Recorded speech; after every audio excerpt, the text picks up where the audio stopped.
memuji ingsun kanthi suwita linuhung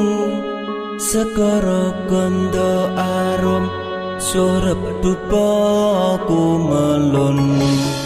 kinunah niat ingsun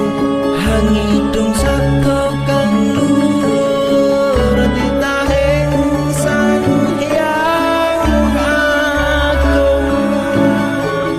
rembesing tresno tandha luhing netra rasa rasaning ati kadya tirta kang suci kawistara japa mantra kondang kati pepadang balilah